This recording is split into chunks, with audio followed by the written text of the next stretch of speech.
So far we have seen how to classify the heat exchanger based on the geometry. There are three basic types. One is a direct transfer, storage and direct contact. So the next stage of classification is based on the flow. How the fluid is actually flowing inside the heat exchanger. Based on that we are going to classify. So there are three types. One is the parallel flow, other one is a counter flow, the next one is a cross flow. In parallel flow heat exchanger, both the hot fluids and cold fluid it enter at the same time and at the same end. Likewise, exit is also at the same end. Looking at this figure, here I have shown the inner tube where the hot fluid enters on the left hand side and the cold fluid it exits on the right hand side. So the temperature here will be TH inlet. H stands for hot and in stands for inlet. Here out stands for outlet. Likewise, the cold fluid enters the annular space on the left hand side and it exits the annular space on the right hand side. So this will be your TC in cold fluid inlet and this is cold fluid outlet. The temperatures are given. Now you can see both fluids are moving in the same direction and both fluids are exiting at the same end. Entering at the same end and exiting at the same end. So this is a parallel flow heat exchanger. Now to calculate the temperature difference at the inlet, this is going to be your delta T1, that is TH in minus TC in. Here it is delta T2, that is the temperature difference at the outlet. It is TH out minus TC out. This is the parallel flow. Alright. Next is counter flow heat exchanger. In counter flow heat exchanger, you will see both fluids are moving in opposite direction, which means hot fluid is entering on the left hand side, the cold fluid is entering on the right hand side. Likewise, the exit of the hot is here and the exit of the cold is over here. So they are moving in opposite direction and they are entering in opposite ends. So delta T1 in this case is going to be the difference between TH in and TC out. Delta T2 is the difference between TH out and TC in. So this is the main difference between parallel flow and counter flow. We find that for the same type of inlet and outlet temperature conditions for the same mass flow rate, a counter flow heat exchanger provides a better effectiveness than the parallel flow heat exchanger. So that is why we prefer counter flow heat exchanger compared to the other, because a less surface area is sufficient. That is actually enough to provide the required heat transfer. So the next is the cross flow heat exchanger. In the cross flow heat exchanger, in the first case, looking at the first figure, you will see that there are a number of plate channels, parallel plate channels. So one fluid is allowed to flow through these different channels. Which means that fluid is actually unmixed. The one which is flowing in the first channel is not going to mix with the fluid in the second channel. That is unmixed. Whereas here you see this tube fluid, the fluid that is flowing through different tubes, again they are also unmixed. So the fluid in this tube is going to be away from the fluid in the other tube, so that is also unmixed. The second case, you can see the fluid that is flowing inside this cuboid is actually mixed. There are no separate plate channels to avoid the mixing, so they are already mixed, whereas the tube flow fluid is unmixed. So either of the one is possible.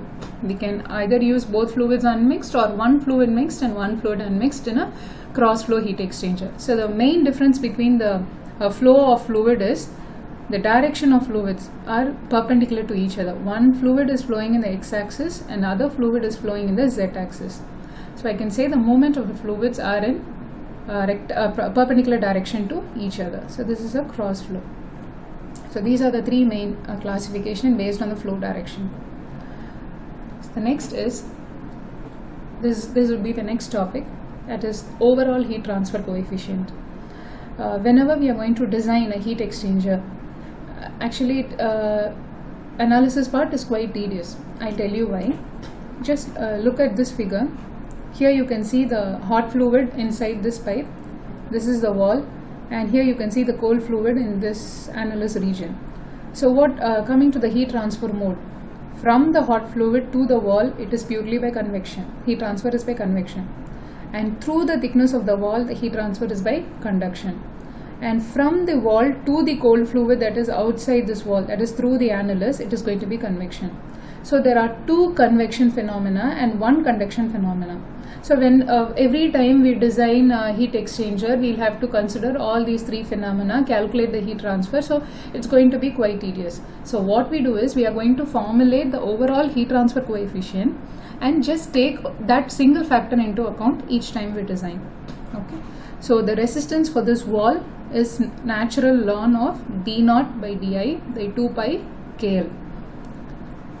Likewise, there will be a resistance on the inner surface and there will be a resistance on the outer surface. So inner resistance will be 1 by HA inner and outer resistance will be 1 by HA outer. So summation of these three resistance will give you the total resistance. These three resistance are taken into account and from that the overall heat transfer coefficient is calculated. So it is just enough that we are bothered about this overall heat transfer coefficient alone.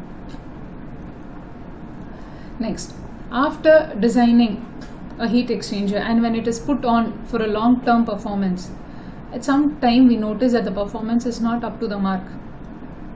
There's some reason behind it.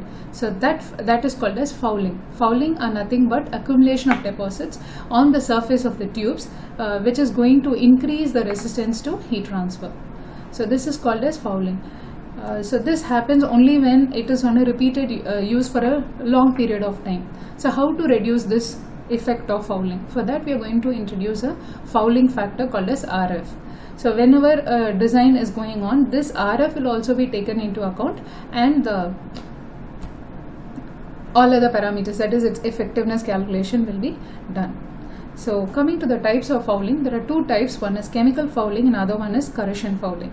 In chemical fouling, I can put in this way, that is any fluid that is being allowed to pass through a heat exchanger, it is going to be subjected to high temperature, obviously. So due to this high temperature, this fluid, that is the contents of the fluid, might be some salt content of the fluid, they might refuse to dissolve. Their solubility reduces. So these salts actually deposit on the inner surface of the tubes. These deposits is only called as chemical fouling, chemical deposits. The second type of fouling is corrosion fouling. The material that is used for the manufacture of the heat exchanger might not be corrosion resistant. So when you are exposing it to high temperature fluids or any other type of fluid, it might corrode automatically on a long period of time, only when it's used for a long period. So that is called as corrosion fouling. The only way to overcome these two fouling is we can use a highly corrosion resistant material like steel or nickel based alloys, and chemical fouling can be accounted by using a RF factor. Example of simple fouling is we'd have seen some salt deposits on the inner surface of vessels in heavy water areas, heavy duty water areas. So that's an example. The same way you will see such deposits inside the heat exchanger. This fouling factor, it depends on the operating temperature and the velocity of the fluids.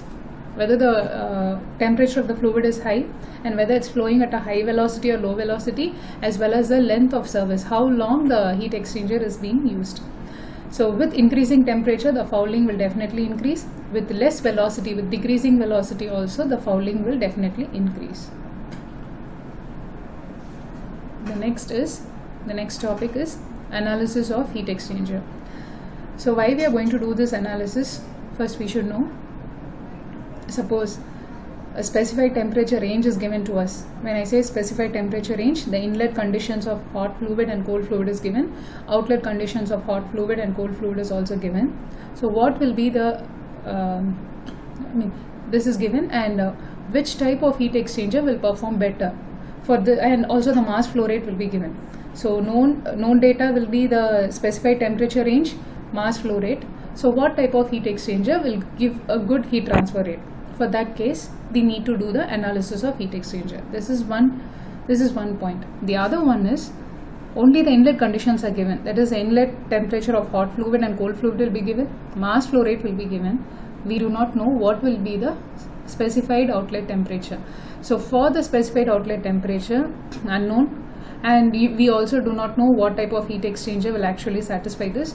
So you'll have to do an analysis to determine what type of heat exchanger is actually comfortable with, is suitable. So for that we are going to go for another method. So for these two reasons only we are doing the analysis of heat exchanger. I think for the first method, the log mean temperature difference method is fine. For the second case, the effectiveness NTU method is suitable.